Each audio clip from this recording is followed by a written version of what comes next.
Hello everyone, hopefully you all can hear me. How are you all going? Looking at the round 19 roundup stream. Thank you all for joining me. Hopefully it's all coming through okay.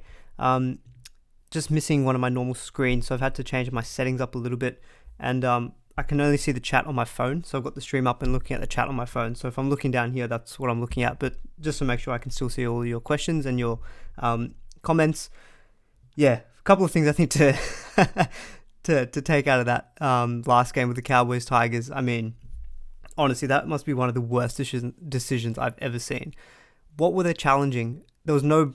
All I hear is that challenge has to happen when there's a break in play, and there was no break in play. It was just a contest for the ball. They caught it. No one blew the whistle, I believe, to stop the game. Unbelievable. Horrible for the Tigers fans out there. Tigers even tweeted we got the W, and I was like, yeah, that's true. Good win for the Tigers, and then absolutely dudded. And like Holmes is not going to miss. He's a gun goal kicker. Yeah, that was just he ran sideways and blocks and denies Carl Felt, who just went over for a EPL worthy dive. Like, honestly, it's ridiculous. I'm not a Tigers fan, but I can sympathize for sure with any Tigers fans. But it's just so frustrating. Like, who the hell is in the bunker? Like, it was Ashley Klein. He's surely getting dropped for next week, and then he'll come back the week after, because that's what they do, right? They just drop them. They'll lick their wounds for a week, and then they'll come back in, and that's it. Nothing else really happens. Like, honestly, how can you make that kind of decision? It's ridiculous. Anyway, that's my little 2 cents on that. I'm sure all of you feel the same way as well. Justice for the Tigers from Taylor, yep, 100%. So in terms of some of the scores, probably the other thing I wanted to cover off with, Val Holmes and Scott Drinkwater. That is 150-50 that I got absolutely wrong, and it blew up in my face. So, like, all week I was saying, you know what, actually looking at the numbers, I think Drinkwater is actually going to be better than Holmes. You know, he's average better against the lower teams, playing fullback, so he'll play both sides of the field compared to Holmes, who will just stick to one side. Holmes is popping up on the right-hand side, setting up Felt for a line break, scored a try of his own. Thankfully, at least Drinkwater assisted that. Val Holmes' goal kicking, we already knew the goal kicking, but yeah, really big game for Holmes, finished on 113, and then Drinkwater gets hooked, and I was like, oh God. I knew Hammer on the bench could have been a risk, but I didn't think that, like, Drinkwater's, since I think one of the middle rounds of the year, he's played basically 80 minutes, so I thought he must be fine, surely. I thought Hammer might just be there in cover, or maybe to bring on like a center or a winger or whatever. So it's a bit concerning that Drinkwater scored so poorly. He kind of killed what was looking like a good round for myself, so I finished on 12.27. I was hoping, Drinkwater, if you could go for like 70 or 80, I'd finish up in close to 1,300, but that's not quite the case. I know a few people have captained him, so I can see, for example, Ian, you said you captained him, but you still scored 12.70, which is a really good score. So I did a quick average of the Podmasters League, and the average score in there was about 12.20. So I think if you've hit around 1,200, you probably had a good week, I'd say. I usually tend to scale back the Podmasters. I think it's like the second or third ranked league. So I tend to scale that back just a little bit. And yeah, so that scored 12.20 as an average. So you're looking at around 1,200, I think is a decent score. Even if you got like an 11.90, so I can see someone in the chat earlier said they got 11.90. So Moz, welcome, you got 11.85. Yeah, playing Cody and Mulatalo. There was a few lower scores. Cody was a big low one. Mulatalo was another one. Drinkwater as well for anyone who bought. I think it was Shades of Red. You said 11.92. Feeling red arrows. I think 11.92 might be like you might stay around where you are. Depends where you are ranked though, of course. Seeing some big scores as well. So Samuel, 13.70. 13.70 as well from Sam Kelso. Congrats on that. That's a big score, I think, this week. I'm seeing lots of Tigers robbed in the chat, which is fair enough, 100%. 12.01 from Ravi, which I think is pretty decent. Captain Latrell, good call on that one. On Latrell, I think we'll probably talk about him a little bit later, but yeah, I'm looking at Latrell thinking, yeah, I think he's gonna kill it for the rest of the season, and I hope I'm trying to not be too stubborn about it, and if I can get him in still, maybe I can. Because it just looks like he's dispatched 90 points against the Storm. One of his try assists, I would say, was questionable, but they usually award the fullbacks these try assists. So the Troll scored 90 plus again. Cowboys, we've seen, are vulnerable to scoring points against them. Roosters are similar. He's got the Warriors, he's got the Parramatta Eels. Now they've got the Storm out of the way, I'm thinking, yeah, you know what? He could just be the buy because he's looking unreal, and the Rabbitohs are looking really good as well. So seeing some other scores as well. So 1286 from Gazaraki, that's a really good score. Welcome. 1263 from David. So yeah, I'm seeing quite a few 1200 plus scores. So I think there'll be pretty decent scores all around. That fat guy, 1066. Oh, that's unfortunate. That is a bit of a lower score for this week. 1271 from Brods, 1336 from NBFC 10, 1295 from Lachlan Davis. I'm seeing a lot of big scores, that's for sure. James, yeah, shout out to you. You said you should have captained Alex Johnston. Who did you end up captaining, by the way? I didn't actually. Oh, you captained Garrick. Oh no. Oh man, that's rough. Because yeah, you were thinking of captaining Johnston, and yeah, basically what happened, what you thought about, did actually happen. The left hand side of the Rabbitohs killed the Storm. They looked so vulnerable on that side of the field. Although shout out to Grant Anderson, somehow managed to pull out like 50 plus points. So he did something. He was probably good for anyone who took the vice captain loophole as a decent AE. So that probably worked out well for anyone who did that loop. 1264 from Graham, looped Teddy. 1341 from Zach. That's a really, really big score. Tom, 1324, ranked 890. Yeah, so the Podmasters Cup pass or average score is 1220. I think if you've gotten over 1250 this week is a good score. 1300 for sure. I think you're in for a green arrow at 890 because I've seen a few people who are highly ranked who've had like 1100 scores. So I think yeah, you definitely would see some green arrows there for sure. That's a good score for this week. 1297 from Humble, Captain Teddy. Aman, call me Fatty. All right, that fat guy, I'll call you Fatty. 1350 from Oliver, which is again really big score. 1285 from Corey, Captain Teddy. Yeah, let's look. Teddy saved the week for me for sure. Like I had a few dud scores. So we had Mulatalo, Drinkwater, obviously. Hamoli obviously got that knock early in the game. That just stuffed it up as well. But Tedesco came in clutch. 15, 152. Sorry, get my words all mixed up. Yeah, absolutely killed it. Commiserations as well. Just while we were on this Roosters Knights games too. Anyone who bought Kalen Ponga this week, I think it might have been Chris Halsworth on Twitter. He was really keen on Ponga like last week as a pod. And I said, I personally didn't love it. I thought there were better options than him. But I couldn't fault it because obviously good draw, very highly owned pod. Sorry, a very lowly owned pod, of course. And then he gets a HIA so early in the game and it looks like he's out for the rest of the season. I think he's on the Matty John show. I was going to watch that maybe after the stream. But yeah, it basically seems like with all the repeat head knocks he's got, he's out for the season. I think that's going to completely derail the Knights. Not that they were going along swimmingly anyway, but just that killed the whole... Because they started okay, actually, in the game. Like the first 5-10 minutes, they looked good. And then Pong got the HI, and then after that, the Roosters just clicked into gear. So really happy with Teddy's 152. He was an absolute monster. Yeah, it's been a good couple of weeks as well, just in terms of captaincy. So last week was Manu, this week was Tedesco. So the captaincy is obviously playing a huge factor. Being able to pick the highest owned guy as the captain, the highest scoring guy as the captain is obviously going to help you out. So yeah, the gut's been right in terms of the captaincy. Gut feeling on, I had this whole decision about Drinkwater versus Daly Cherry Evans. In the end, it didn't really matter. They both scored pretty poor and like within 5 points of each other. Drinkwater getting hooked is a bit of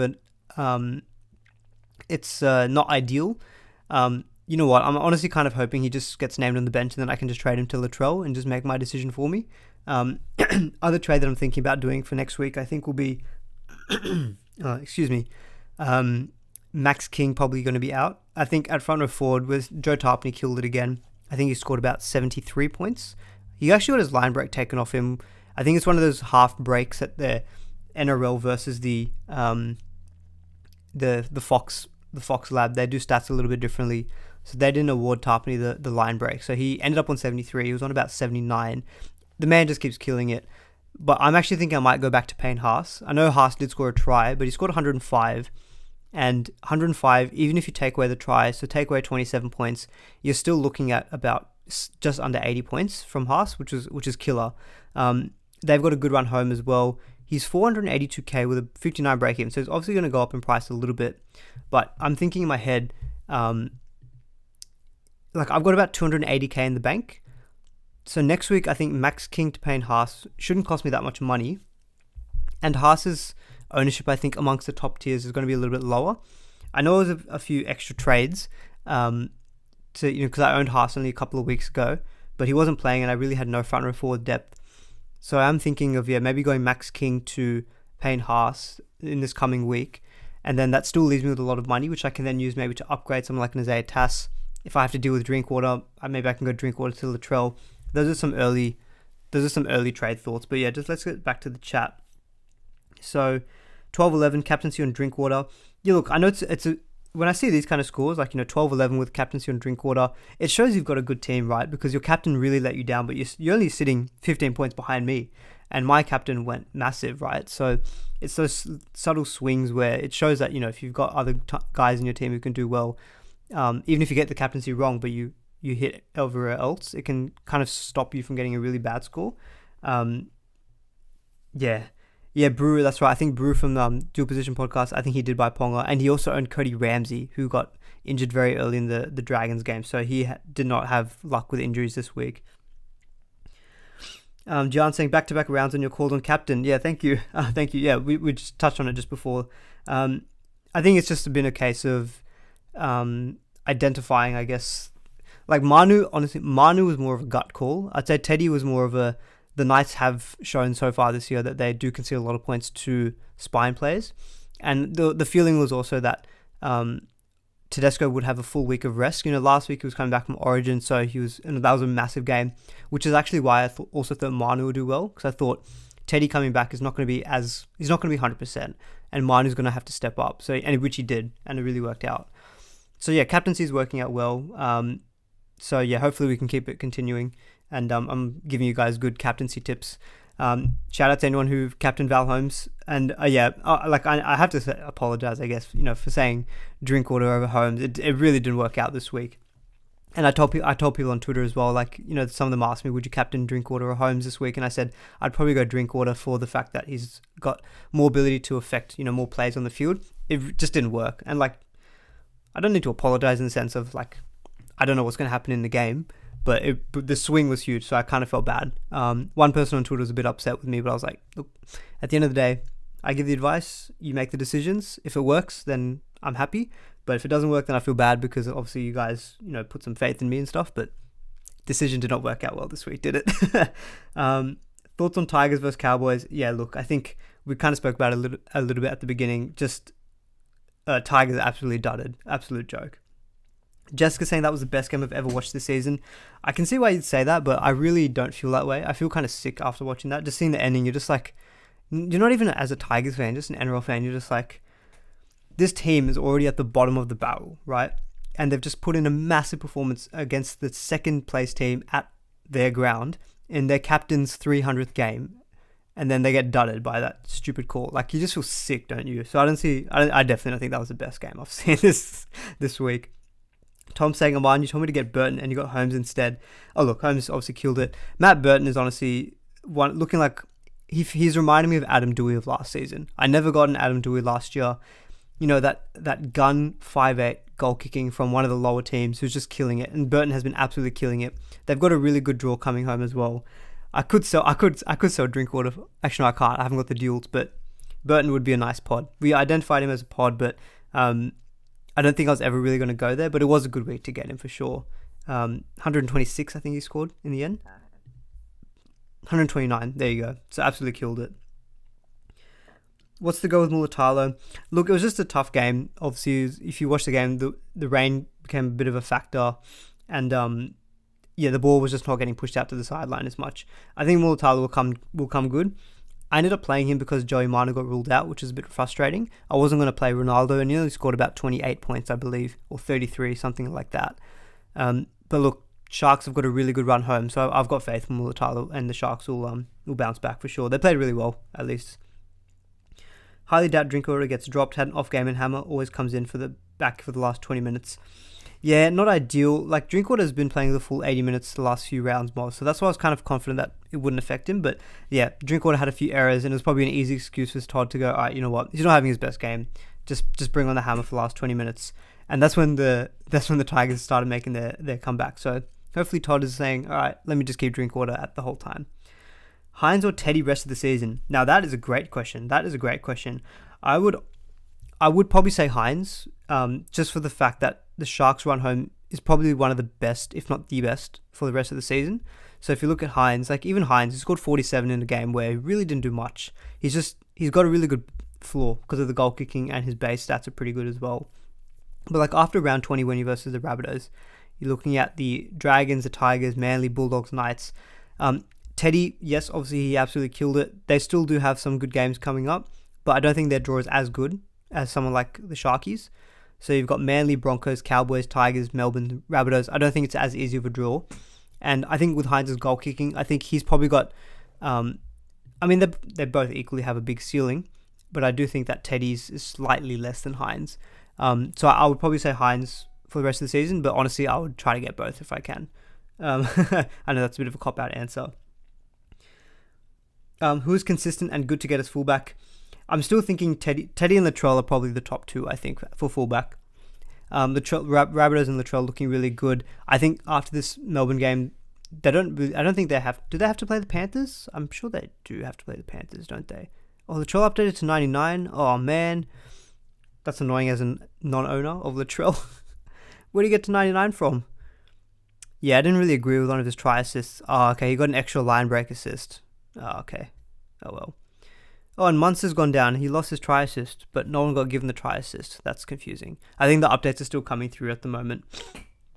Was it? Oh, yeah, that's right. I was looking at the Rabbitohs draw. So, yeah, it is tough. But honestly, I look at the Sharks. I think that the thing is, even if the Rabbitohs only score, say, 2 or 3 tries, there's a good likelihood that Latrell's going to get at least 2, if not all of the assists for those, the way that he's getting involved. So I think he's not really going to have bad scores, I think. So I'd say Teddy and Latrell as probably the best 2 fullbacks for the run home. Corey saying what's par in the Podmasters League? It was 1,220. How do I get rid of Drinkwater? He's in my 5'8". I know this is this is very, very reactionary and knee-jerky with Drinkwater. Look, he did get a try assist, but yeah, getting hooked is not great. Don't forget, they still do have the good draw, so I'm thinking that if he gets named again, I might keep, but yeah, there is a bit of doubt, I guess. Getting hooked is not great, but it was partly down to his performance. He had a few errors. I think if I just have a quick look at his stats, scroll. It's sad when you have to scroll a little bit to see your player's score because it means they've gone low. He had -6, so he had 3 errors, so really not his best game. So hopefully he can, stick around in our team. Oh, sorry. Time to cut ties with Mulatalo? No, definitely not. As you saw earlier, Sharks draw for the run home is amazing. Definitely don't want to be cutting ties with Mulatalo. James is saying 12:48. How are we feeling as a score this round? I think that's a pretty good score. Yep. I think it's a good score. I'm looking at 12:20 as the average in Podmasters, so 12:48 is probably a pretty decent score this week. I think if you've gotten above 12:50, you've probably had a good week. How does Fafita get 75 doing nothing and then only 64 with a try? Yeah, look, he wasn't really getting much ball today, as per usual. Shock horror when the ball went left. The Titans scored a try, but they just continue to go to the right-hand side. Like, Fermor gets twice as much ball as Fafita, and it's very frustrating. Look, he might update because he did have a couple of runs where he got some tackle breaks, so I think he might still update closer to about the 70 mark. They usually find some extra tackle breaks with someone like Fafita. But look, I'll take it. 64 when he did not much in the game, and obviously scored that try without the line break. So, yeah, look, it's an okay score for this week. Sell Cody for Latrell or Teddy? I mean, this is the question that was all of this week, wasn't it? I was on Teddy this week so that you could catch the Knights game. Now that Teddy... I don't know who do the Roosters verse next week. I believe they verse someone not too easy. They verse Manly, I think. Yeah, they verse Manly. And Latrell's got... Next week, they've got... Who's Latrell got next week? Sorry, I'm jumping all over the place, guys. Apologies. Latrell has the Sharks. I mean, I'd still rather buy Tedesco next week, but I am thinking it should just be get both because Latrell's killing it. How many trades do I have left, Braden? Yeah, I've only got 4, so I'm running really, really thin. So this is my team at the moment, as you can see. So I've got 280k in the bank and 4 trades. So ideally, I'd not want to have to trade Drinkwater. I viewed him as a season keeper to bring in. So yeah, this getting hooked is not ideal. So we'll have to wait and see. But I think what I will need to do with the team is if I can do Max King to Payne Haas, it does feel a bit sideways, but that still leaves me with the majority of my money. What I can do is maybe then go like a Isaiah Tass out for like a maybe Val Holmes if I can make that money work. Maybe I can go for another centre wing just to add some depth as well to the team. Or if I have to, I'd go Drinkwater to Latrell maybe, but I'm thinking I won't do that. So next week, I might just do the one trade, potentially of Max King out for Haas. Like, Max King's been fine. He's pumping around 55, but I think looking at the likes of Tarpany getting in the 70s, there's a solid 20 points gap there. If Payne Haas can get that, but be around the same price as Max King, I feel like that's a good trade at that point. But I'd really have to then sit tight on the 3 that I've got, because in terms of my team setup, like, I think the halves are okay. Like, Dylan Brown's actually, I'm half thinking with Dylan Brown, like Parramatta's draw is not great for the run home. I'll just bring it up quickly. And look, he's been super solid, but he's just not quite hitting the ceiling. Like, it's been a few weeks since round 12 was the last time he scored a ton. He's had a few good scores in there, but fairly solid. I mean, I can't really complain. But you've got the Panthers next week, then Manly, then the Rabbitohs, Bulldogs, Broncos, Melbourne. Like, it's not an easy draw. And I'm thinking if Dillbags, if I feel like he's just going to go around the 60s, maybe, via Drinkwater, maybe even Dylan Brown out for the Latrell, just to try to get a piece of that Rabbitohs upside, because I'm not really got any Rabbitohs players at the moment. So yeah, a couple of thoughts there. It does feel a bit sideways in terms of, maybe wanting to trade out the likes of a Drinkwater or Dylan Brown, but yeah, that's it's not ideal, I think. Though I thought Dylan Brown maybe for the run home would be good with Munster. I feel like it is a sideways move. I'm sure I can do a bigger upgrade elsewhere in the team. But yeah, we'll have to wait and see. I'll need to have a bit of a think about it. And the benefit with Dylan Brown is that he's super safe. Like, he'll get me at least 55, 60 each week. So I can kind of count on that. Versus Drinkwater, who's got very low base. Like, he scored a try assist with a line break assist and scored 32. Not great. All right, let's answer a few questions now.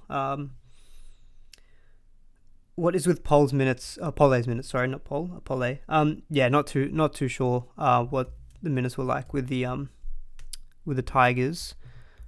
So let me see. I missed about 10 to 15 minutes of the game, apologies. So I missed some of the rotations. Only 24 minutes from the bench. It's probably because of Jackson Hastings moving to the middle. I'm sure there's been a bit of a change there. Like, Offengawi's still going to get big minutes, 63 minutes this week. So I think part of Pole getting less is probably because of Hastings moving into the middle. That's just my initial thought. Just looking at those minutes there.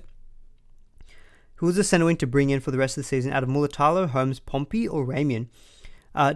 Definitely not Pompey, I think, in my opinion. I don't trust the Warriors too much as an attacking outfit. It would be one of Mulatalo, Holmes, or Ramian.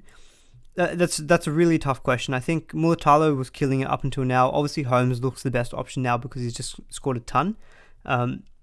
So, like, draw for the Cowboys is good. Bit concerning it. Like, that first half, the Cowboys really were not on it at all.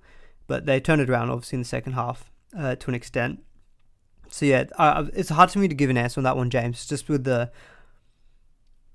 especially when the Sharks have just had a tough game, so you didn't really get the best kind of view of them. I think they still played pretty well. Like, if you only had to get one, Holmes probably has got the best ceiling just with the goal kicking. But if you don't have any Shark centre wings, for example, I think it would be good to try to get one of them too, because they do have their last month is great. Sticky Nicky says, Aman, who do you think is the best 5'8" for the run home to go alongside Munster? I'm honestly thinking it could be Matt Burton now. Drinkwater obviously getting hooked, not great. Dylan Brown's draw is tough. Burton is goal kicking and has absolutely been killing it for a long time now. He did pick up a bit of a knee issue. I think it was Declan Casey literally landed on his knee. It looked painful, but he did run up afterwards. And if you look at the Bulldogs draw, you've got the Knights next week, so that you can see that, Knights with that Ponga, you could see that being a big scoring game. Cowboys not easy. Warriors I think is great. Parramatta honestly don't concern me from a Supercoach perspective. You can definitely score a lot of points. Sharks is tough, and then Manly's I think also okay because that's also at a core stadium, so it's home for Bulldogs. So yeah, I would say Burton. I honestly think Burton. He's been absolutely killing it. Him and Adokar got a really great partnership. So yeah, I'm thinking it could be Burton as the next best 5'8" behind Munster. Yeah, McInnes back starting. That's right. Yeah, Finucane. Yeah, also, yeah, another one with that. So Kikau got charged with a shoulder charge and gets a fine. Finucane obviously looked pretty extreme. I believe it was a head clash. And yeah, Stephen Crichton's ear looked mangled. If you haven't seen a picture of that, make sure you haven't eaten too much food before you see the picture, or make sure you're okay with seeing some like squeamish kind of images, because basically part of his ear is just like off. And yeah, Finucane's out for like 2 to 3 weeks, I believe, with a suspension. So McInnes should be starting again. I don't think McInnes I'm probably just going to hold now as my backup hooker to Grant. Yeah, speaking of Grant, I think a lot of people are thinking, is he even worth the buy with the Storm not looking good? He did score 62 points, made like 52 tackles, which is not normally what I see from Grant. His base normally isn't the highest, but 12 points he got from forced dropouts, which, I would say he probably scored about 50 doing nothing, all in base. So it's a really tough one with the Storm. Next week they do have the Warriors though, which is a great matchup. They've got the Warriors and then the Titans. So I still think that like he's going to lose value as well. So if you just look at him, he's 595 and he had 105 break even. So you should be able to pick him up for pretty cheap, like 550k. Harry Grant at 550k is a great price for him, considering that I believe Damien Cook is more expensive. The likes of Reece Robson I think are more expensive. So Damien Cook's almost 700,000. Grant will end up being about 550. Robson's more expensive. I would still, if you are looking to buy a hooker, I would still probably go Grant just because the price is really cheap. And the next 2 weeks are good. But yeah, definitely concerning signs with the Storm. Brother saying you're in a similar trade, Arrow for Haas next week. Yep. What happened to Hamoli? He just picked up a knock early in the game. He played the rest of the game out, but you could tell he was only about 70%.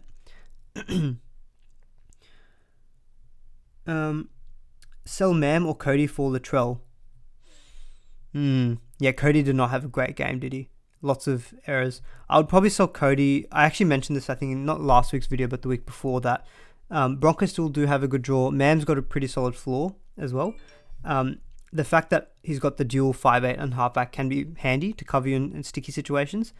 So yeah, I'd maybe sell Cody for Latrell. He's going to start losing cash now as well after that really low score. What did he end up on? He ended up on 15. Yikes. Are scores automatic, or do people actually rewatch the games and count scores? Yeah, people sit and watch the games and score as the game's happening live. They did it behind the scenes of this, I think, a couple of last season. And yeah, literally what they do is they give every player on the field a number, and then they'll, like, as they're watching the game, they'll say, like, for example, say Payne Haas, I think he wears number 8. They'll say number 8 Broncos hit up 10 meters, 1 tackle bust, and then that's something like that. So one guy says it out loud and one guy literally types it in. So there's 2 scorers, and then, for example, let's say, like Payne Haas's try, they'll be like, there might be like, number 8 Broncos, line break, 2 tackle busts, try, and then the guy literally will plug it in. So yeah, it's a tough job, these stats guys. Anyway, enough of that. Thanks, man. You're just joking about Pompey. Mate, you got me thinking about Pompey. I was like, you threw in Pompey out of Mulatalo, Ramian, and Val Holmes? I was like, that's a bit left field. Anyway, is Mam a keeper for the year, you reckon? I don't, like, keeper in the sense that he can be a hold for the rest of the year, but I wouldn't call him like a keeper. Like, he's not a keeper like your Munsters, your Clearys, your Hines. But yeah, I think he can be a decent hold for the season, to be fair. Could do Cody to Grant and Tass to Val Holmes. So close to avoiding Latrell, but I like Holmes. Yeah, Cody to Grant and Tass to Val Holmes probably are going to be good moves. Val Holmes is going to be really popular in the next coming week.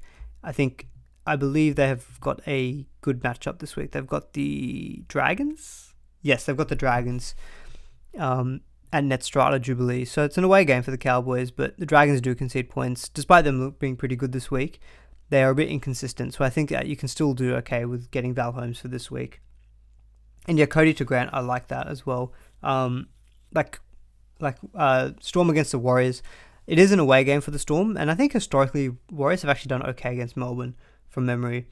But I think that's probably going to be you'd have to think Melbourne losing 4 in a row. I know we keep saying it each week, like, surely this is the last game that they're going to lose. They're going to turn it around. There are some not good signs with the Storm. Like, literally, they just can't hold the ball. They can't hold the ball. They can't wrestle as much as they used to.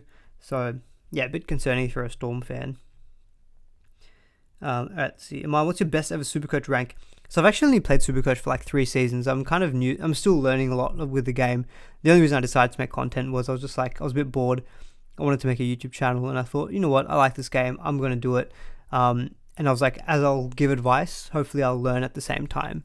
And yeah, so my best Supercoach rank I think has been like 2,500. Nothing special. So I'm hoping this season I'll do my best. I've currently been ranked at 1250.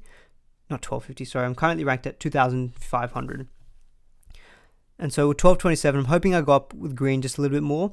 It's kind of annoying with Drinkwater because I was hoping that I'd push to 1,300 and have hopefully a good week. Not quite the case. Let's see if I'm just scrolling back, seeing if there's any other questions I missed. Guy in your head-to-head got 1420. Yeah, I'm sure a few people would have gone big this week if they owned, like, you know, say they captain Tedesco, they had Val Holmes, Latrell, Kolomatangi, anyone who had him, people who held on to Sawali, for example, he got like 100 plus, anyone who held on to Payne Haas, like there's quite a few tons this week actually. Any poems this week, Sean asks, and then Moz says, what a man for my boy Teddy. I haven't actually written a poem this week. I didn't write a poem. We can maybe do one live. Let's see, a poem for Teddy. Oh, I'll give it some thought. I haven't actually. Even last week for Manu, I think I made up a two line poem for Manu. So this is a belated Manu poem from last week when he scored 191. I think the poem was literally Joey Manu in the number 6 or number 1. It doesn't matter. He just gets the job done. That was literally it. I was literally just like, yeah, Manu number 6 or number 1, just an absolute gun. Oh, that rhymed too. There you go. That was actually completely impromptu. For Teddy, what did I say for Teddy? I'll have to give it some thought. Impromptu poem for Teddy. Shout out to our captain Teddy. He made our scores big already. I don't know, man. I don't know. I'm not good at off the cuff. I need to like think it through a little bit, and I need to do him justice. 152 points. What a legend. What a legend. Absolutely killed it. Yeah, me and the Whisperer were messaging each other during the game. We both captained Tedesco. He was on like 10. I think he was on like 10 points, and then after and that was after like half an hour.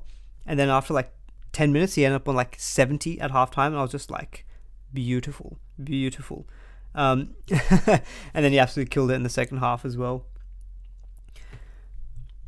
Drinkwater to Burton. Yeah, Albert, honestly, I'm thinking about it too. But I'm thinking if I sell Drinkwater, I might just buy the Trell instead. Maybe. We'll see. But yeah, I think Burton has been killing it, and a really good option for the run home. He's not even going to go down in price because I think he had a high break even of like about 97. He had a 97 break even, so he's going to be over 600k. But the Knights next week, that's a great game, and the Bulldogs are in a good space at the moment. They're playing well, good attacking rugby as well. Okay, here we go. Oh no, Joshua, I've read this already, and yeah, I can see this is going to be a bit sad. Your last minute trade switch from Tedesco to Ponga was a great move this week. Massive condolences, Joshua. That's horrible. That is gut wrenching, honestly. Teddy to Ponga. Oh my god, that's 146 points swing. Oh jeez. And now you're gonna have to trade Ponga. And sorry, you brought it up, but the worst thing with Ponga now is that he's going to be so low value, 489k. Well, he only has 16 break even actually, but yeah, he's going to be sub 480k. And to get to the likes of Tedesco, Latrell, they're all going to be like pushing 700. Hopefully, you've got a lot of money in the bank. Yeah, that's unfortunate, Joshua. Massive condolences. Oh god, another one. Oliver, you held Keon for most of the season, trying to trade him. Never did. And he was fine. Oh no, this is good. Never did, and he's finally done something in the last 2 weeks. Good job. All right, good job for holding Oliver. I was reading that and I was thinking that you had sold him this week after holding him this entire time. All right, congrats. You've done well, Oliver. Oh, Supercoach Experience. Shout out to you. Hello in the chat. Oh, and they've come in with a poem. They've come to the rescue. Are you ready? Are you ready? Hella King, Teddy, oh Teddy. Everyone get out your phones because that guy delivered homes. I'll tell you what's too stinky, the fact that they benched Drinky. That is fantastic. Savs, if that's you messaging that is top notch. That is literally world class. Big shout out. I'm gonna tweet that out and at you and say we've got a new poem master in the Supercoach community. That was awesome. That was so good. Savs, is that you? That's fantastic. Hopefully you had a good week, Savs, as well. I know last week you captained Manu, which worked out very, very nicely. Actually, I can see a team. I'll check in the Podmasters. How did you go? Actually, no, sorry. I don't think I can see your score in... I don't think I'm in the same league as you. Never mind. Let me know how you went, though. No, that's top notch. Your poems are world class, mate. I'm loving the fact that we've got poems in the Supercoach community now. Awesome. Yeah, a lot of love for the Supercoach experience. That was a fantastic poem. You've done justice there. Ian is asking about FPL. He's saying, is it viable to have Haaland, Kane, and Jesus? I think so, but you're gonna have a really weak team elsewhere. Here we go from Hayden. Can I trade the bunker officials for more competent ones instead of NRL players? So the Whisperer actually mentioned, I think he put something out on Twitter where he was like, oh, what if we had like a coach be like an 18th man? So you earn points based on, substitutions that they do, all this kind of stuff.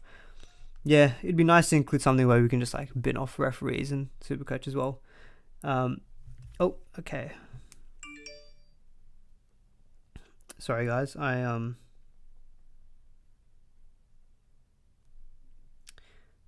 food is here.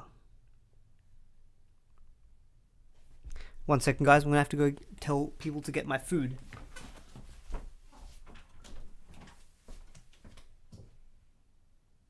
Hello, the food is here. Someone get it? Can you come on and get the food? He said he's arrived.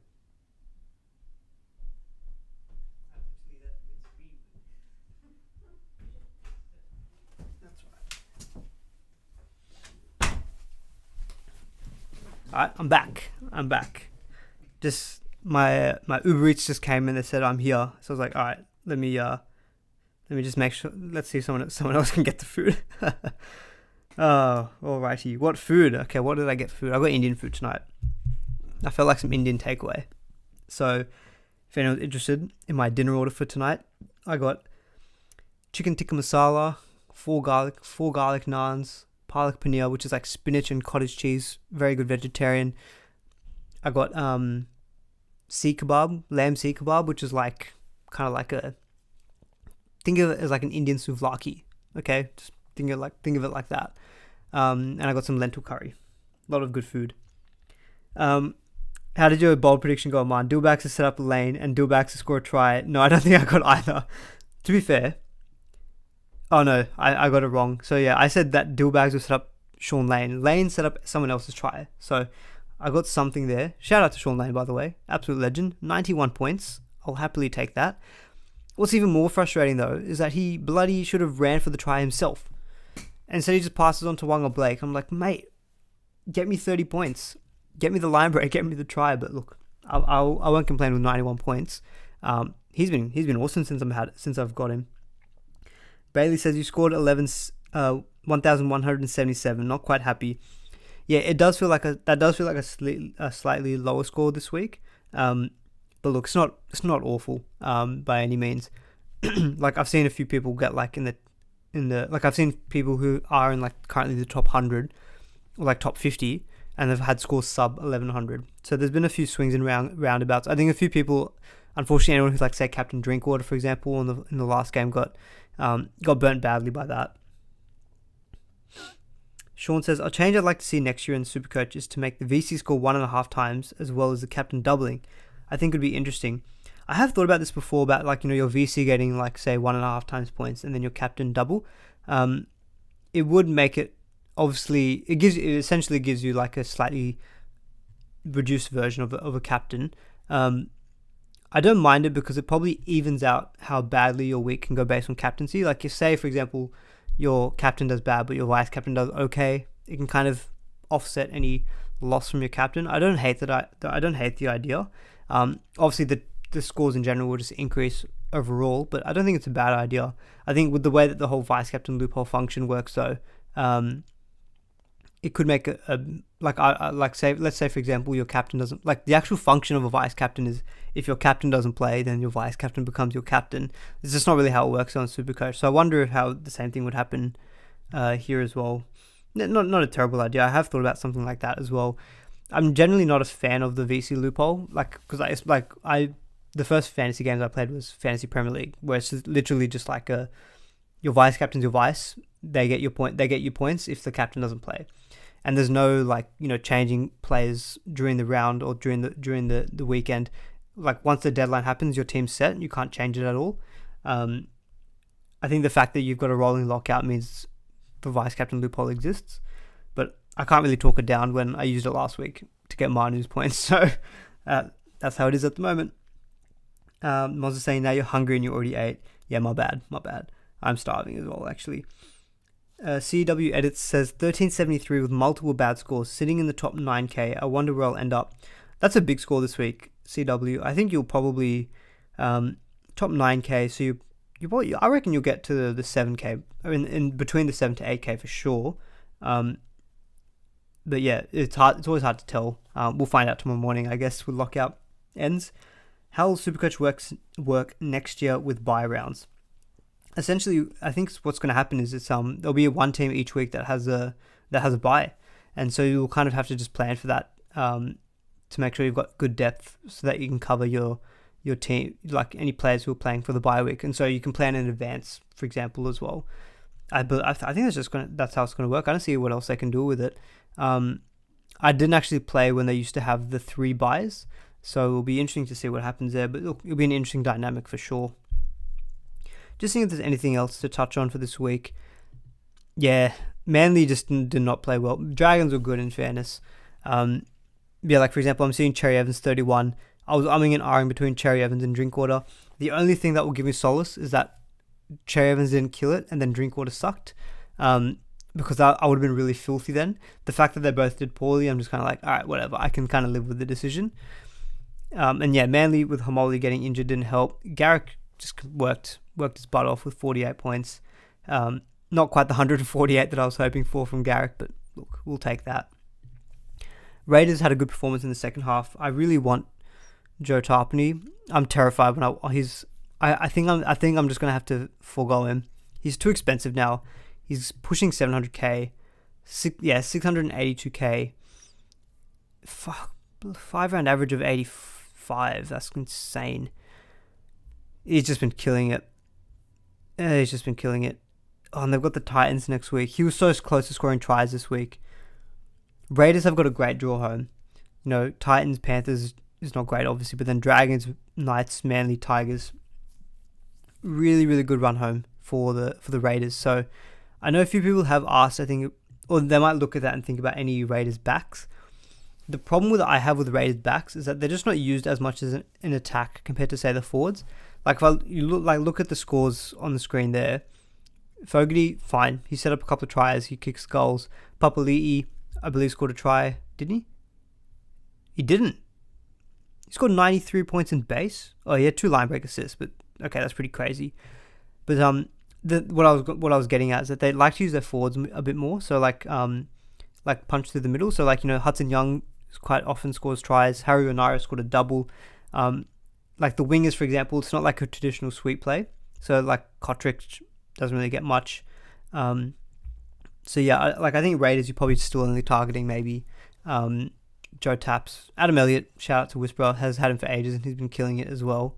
But yeah, definitely a team that I'm thinking maybe I need to get some player from them, but I've got such low trades, I'm just not sure how I can work it. Ben Hunt, probably the Dalian, probably is. I think he was leading it when the voting went in behind closed doors. So there's a good chance that he's still ahead. And yeah, the thing is, he's such a focal point for that team. It's very easy for him to get 2 or 3 votes every game. You know, compare that to someone like Nathan Cleary when he's playing with other guns, like Kikau, Isaiah Yeo, Jerome Luai. And it's harder for him to get 3 votes every game. So yeah, Ben Hunt's probably going to get the Dalian at this rate. Best tourists and front row forwards. I mean, Pablo, that's a very open-ended question. I would say front row forward for sure is probably going to still be IPAP and Joe Tarpany, and then Payne Haas. Those are probably going to be a top 3 front row forward. And then your fourth is probably going to be Taumalolo, who had a good game this week as well. Got a line break assist. In terms of second row forward, I still think Fafita is going to be up there. Like, he scored 64. Look, it did include a try, but still okay score. Cam Murray's actually updated to 69, all in base as well. Oh, sorry, he had a couple of try contributions, but even take away that, 61 in base, that's just kind of what he does. So Cam Murray's, like, I'd say top 3 second row forward is probably going to be Cam Murray, Dave Fafita, and then it's probably a toss-up between, it was probably Hamoli Olukwatu. I know he had a poor game this week, but that was partly due to injury. He's been killing it up until this point. So I'd say they're probably my top 3. In terms of the other 3, say, on the bench, what did Madison score? Because it was his first game back from injury. He got 51. I think his minutes might have been a little bit reduced as well. But yeah, Sean Lane could be an option. He's been killing it. They're definitely using him a lot in attack.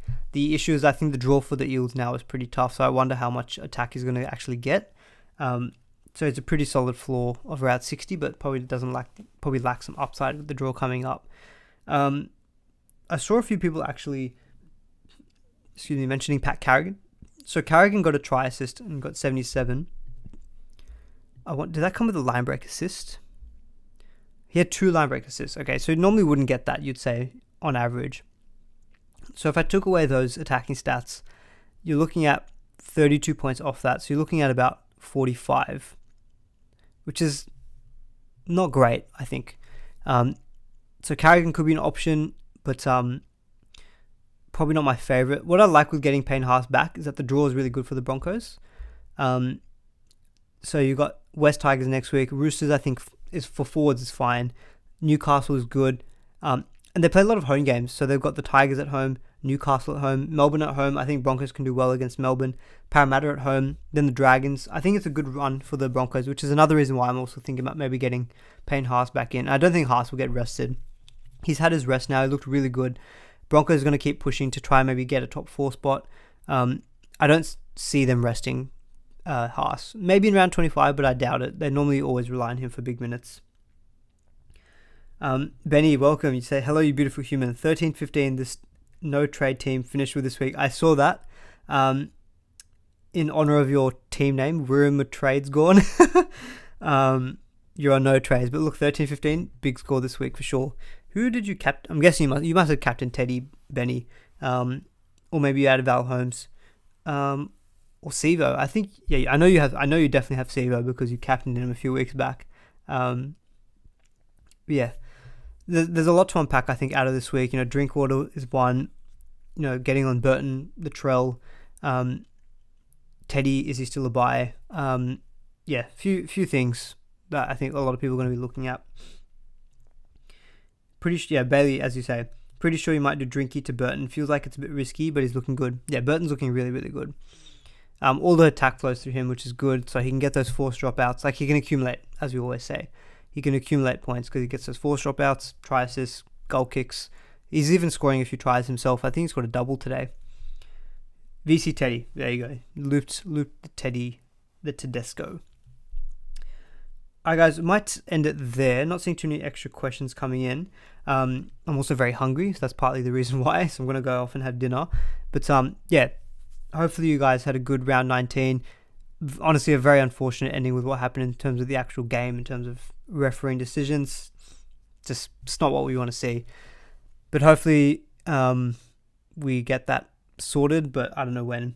The bunker doesn't seem to be having its... just doesn't seem to be working. I'll quickly answer a couple of questions, but 7:10. So we'll give it 2 more minutes and then we'll end the stream there. So it says keep Isaiah Yeo or get someone else. I would actually sell Isaiah Yeo. I know he's a rock solid option. He scored 44. He can get attacking stats, but he's not got the ceiling, I think, of some of those other guys. So draw for the Panthers is not great, but look, Panthers are Panthers.